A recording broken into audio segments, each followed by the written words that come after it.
Étonnant, c'est un classique de l'été, le classement annuel des actrices et acteurs les mieux payés d'Hollywood selon Variety. Cette année, c'est le Britannique Daniel Craig qui occupe la première place. Quid, qui sont les autres hommes? Quid des actrices? Comment fonctionne leur rémunération? Ce soir, c'est Vicky Bogart qui fait le point. Alors Vicky, quelle somme Daniel Craig va-t-il empocher? Cette année, visiblement, c'est beaucoup d'argent. Beaucoup d'argent, 100 millions de dollars, soit l'équivalent de 85 millions d'euros. C'est son cachet pour empiler sous les traits du détective Benoît Blanc et jouer dans les 2 suites du film policier à couteau tiré.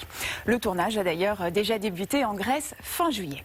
Il se hisse donc à cette première place grâce à Netflix qui finance ces 2 volets. À titre de comparaison, l'acteur britannique aurait touché un peu plus de 21 millions d'euros pour jouer dans le nouveau James Bond dont la sortie est prévue en octobre prochain. Dwayne Johnson, qui était en tête l'année dernière, se retrouve 2e avec 43 millions d'euros pour son rôle dans la comédie de Noël Red One, financée par Amazon, qui débourse aussi des sommes folles pour attirer des têtes d'affiche. À la 3e place, on trouve Will Smith qui a empoché 34 millions d'euros quand même pour Le Roi Richard, un biopic qui s'intéresse au père des joueuses de tennis Venus et Serena Williams.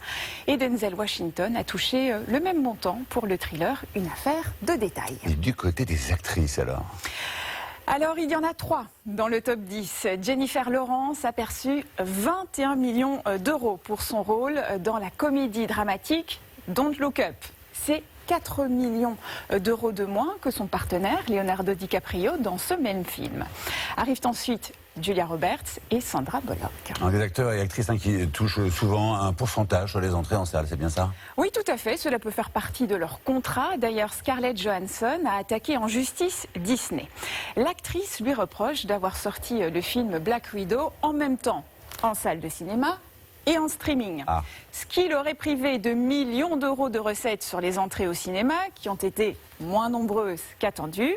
Les exploitants de salles, eux aussi, grognent, mais heureusement pour eux, plusieurs grands studios de production assurent que ces sorties simultanées étaient temporaires et que le cinéma restera prioritaire. On croise les doigts. Merci beaucoup, Vicky.